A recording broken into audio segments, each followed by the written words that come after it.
Hello everybody, you here, and welcome back to Let's Play The Legend of Zelda The Wind Waker HD, and we're getting interrupted by a cutscene because it's rude. You sort of landed all the way up there. Suit, I'm sorry. I apologize, I guess my aim was off by a little bit. Yeah, I was off by a little bit, considering we landed on the very bottom of the place. And this look at your face, though, was priceless. I slipped the stone into your pocket just before we fired you over there. It's no ordinary stone, either. I can see what you're doing through the stone, and obviously you can hear me through it. So, if you press A, you better press that button. I put the stone on your quest status screen. Press the right triangle button thingy on the item screen to take a look. It's pretty basic. Hey, but listen carefully. I need this back after you save your sister, so don't go losing it, you understand? Alright then, down to the brass tacks. At your courtyard is a wasp with torchlights, so you'll see... Nah, can't talk.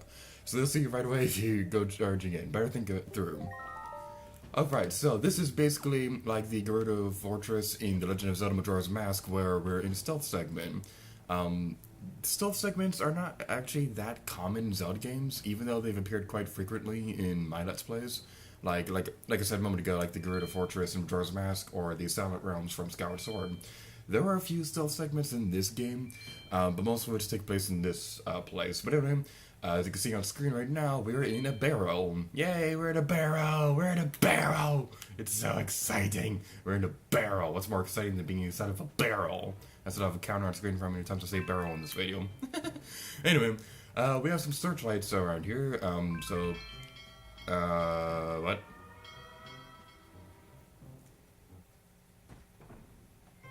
Okay, I did not mean to sew that off yet. I was going to get captured on purpose in a moment, but I guess we can sew it off right now. So yeah, this is what happens if you get caught by the guards. It's actually very important that you do get caught by them. You know, while the game might make you think that you want to avoid them at all costs, at the moment right now it's a good idea to get caught by them, because there are a couple of things in the Forsaken Fortress that we can take care of after we get caught in the spotlight. So let's go inside this tunnel, and go this way, and go for freedom. And one thing I'd like to say right now, this is the first full video that I'm recording with my new capture card, so huge shout out to my friend Monkey on Call, who's appeared in my Mario Party 2 Let's Play.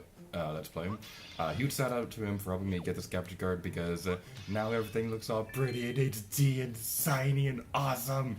This is such an awesome capture card, because I don't have to plug it into my computer anymore, and I don't have to worry about lag or anything. I can record straight from my television. It's such an awesome sight.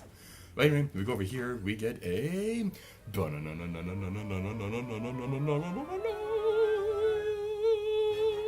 dungeon map! Oh yeah! So, I'm gonna display it on screen right now, what the gamepad looks like when you have the map. You can see that, well, you can see like the layout of the rooms and place like that. Well, the map that you might see on screen right now may not be exactly what it looks like right now from my gameplay, simply just because of the way that I captured that screenshot. The darker rooms are ones we have not visited yet. The lighter rooms are the ones we have visited. The 1F, 2F, X dot thing. Those means like first floor, second floor, exterior, pretty basic stuff. But anyway, we now have our first piece of heart.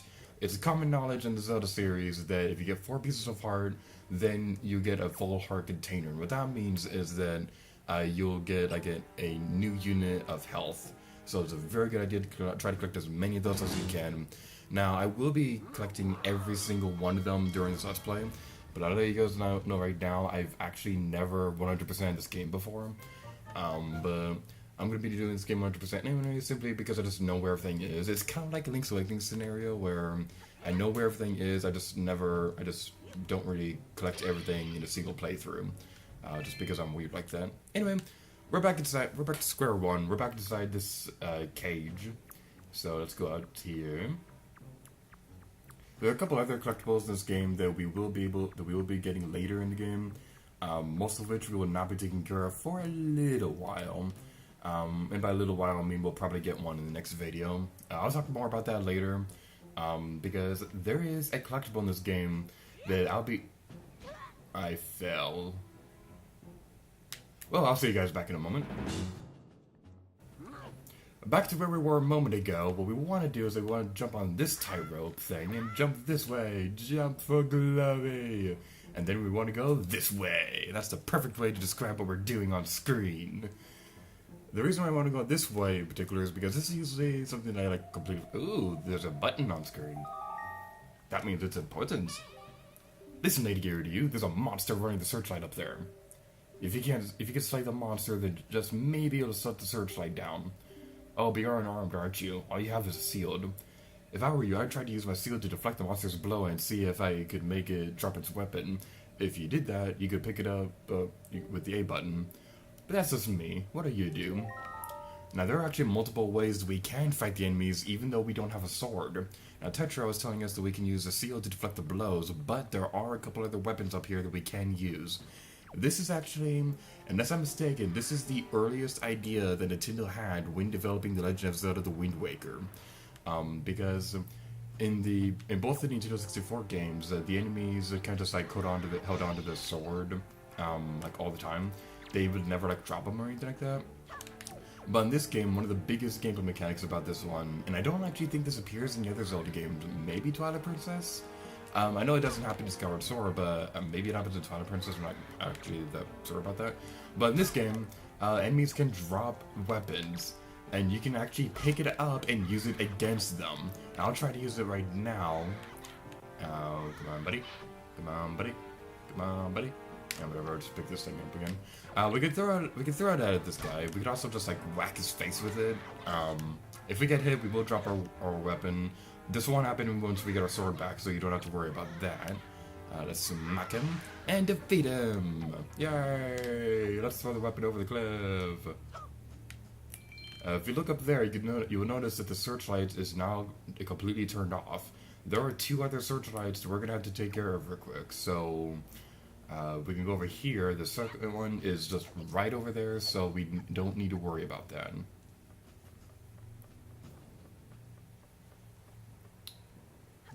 And one thing that's really cool about the Forsaken Fortress is that there really is no restriction on the order that you take care of this place, because you can take care of the searchlights at any time, and I believe that you don't even have to take them all out to get to the area. It's just a good idea to do that simply because it'll make your life easier. But the thing is, I don't think you actually have to destroy all of them if you're very skilled at this game. So, if you want a good challenge, try to beat this with only taking out the one, because I believe this is the only searchlight that you have to take care of, simply because we'll be going over there a little bit later, and the searchlight will be pointing in that direction, which will make it pretty much impossible to get through there without taking out the searchlight. But anyway, what we're going to be doing now is that we're going to be going back inside, and we're going to be working towards taking care of that last searchlight. There's stuff down here we could explore. We could take care of that now, but aside from that one heart piece, there really isn't that much in the Forsaken Fortress that we can do right now. Like, maybe there's something? Let me look over my notes real quick. I don't want to forget anything.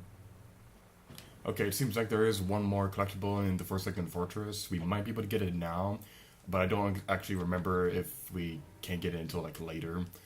We might be able to. I don't know. We'll see when we get there. But anyway, what we're working towards now is that, like I said a moment ago, we're working towards taking out that last searchlight. I think I might be going the wrong way. Oh, no, actually, well, one thing I would say that's annoying about this place is that whenever you go outside, like, the camera zooms out, and you can see the, like, where the searchlight is. It could be useful, but it's more of an annoyance than anything. Now, one thing that I actually find kind of interesting is that unless I'm mistaken, I believe that on the GameCube version of the game, this crate could not be destroyed. But apparently in the Wii U version, for whatever reason, they changed it to where it can be destroyed. So be very careful with it. Do not destroy the crate. That crate is your best friend. Treat it like it's royalty. Because it's a box, and boxes are amazing.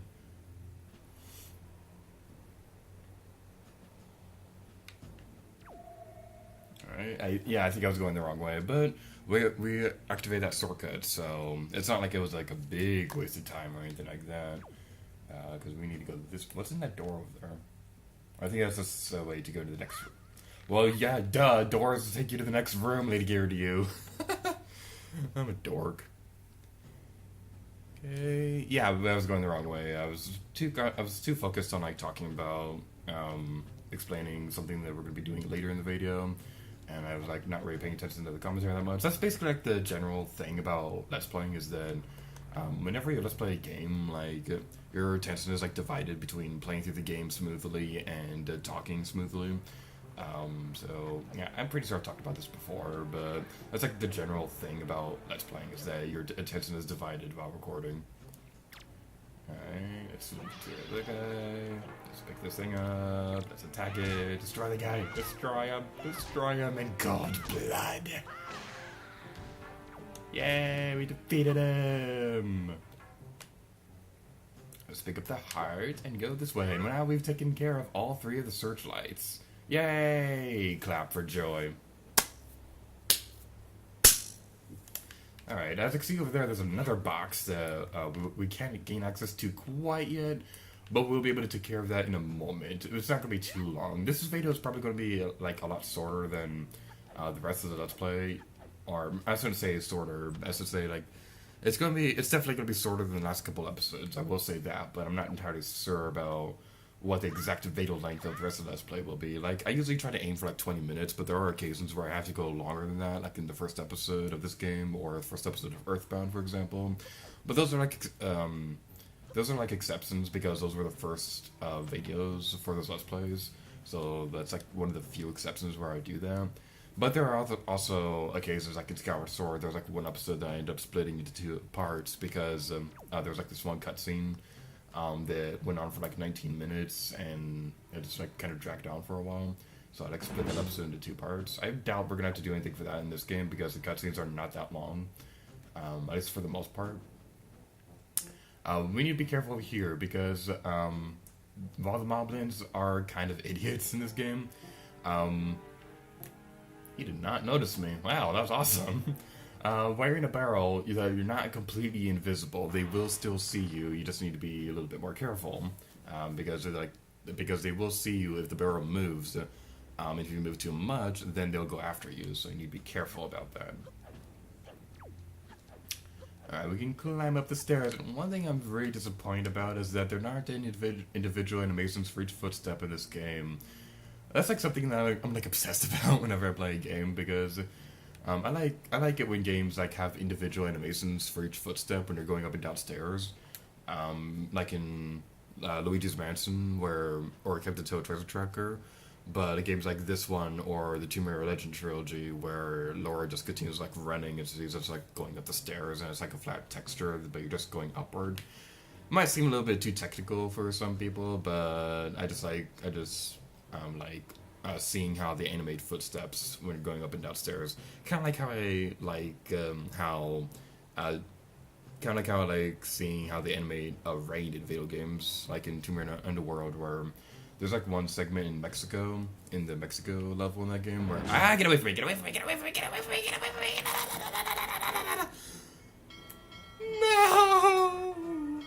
Come on, Link, you could have run away before he caught up to you. And put me back all the way over here. Okay, Moblin, I like you and you don't like me, so let's get this over with.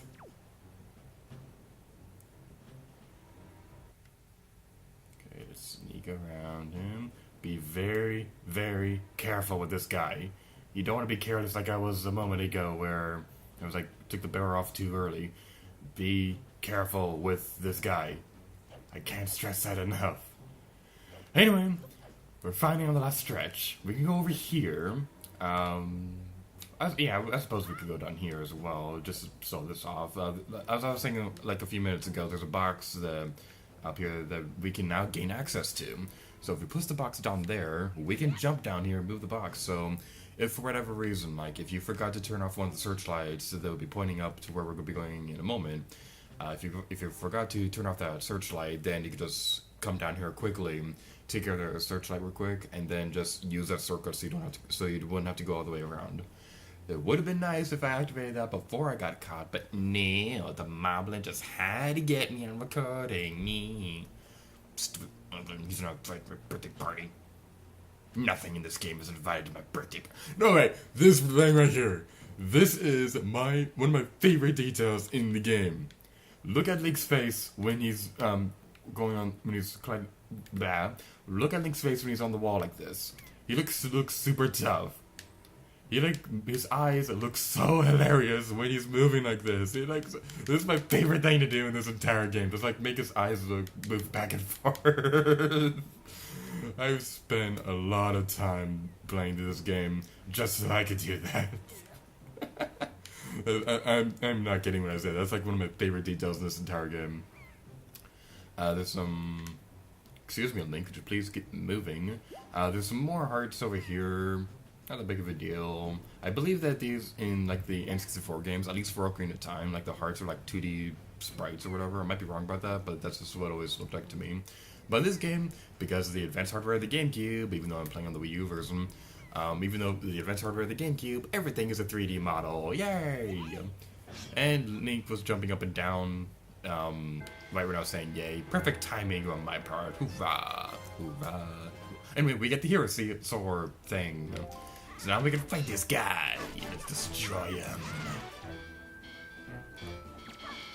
And one thing that's really fun is that after they drop their sword, I didn't do that. I didn't do it on screen. One thing I like doing is that I like making them drop the sword and then finishing them off with their own weapon, because it's one of the funnier things. Oh, we can't go back. Okay, on my notes it says that there's a treasure chart around this place that we probably can't get until later in the game. I was under the impression that we could get it, which is why I wrote it so early in my notes, because I was under the impression that we could go back, but we apparently can't because there are these spiky things in the way. Even though Link could probably climb between them, or at least jump up here and jump around or whatever. But whatever, it's a video game limitation. They're jerks.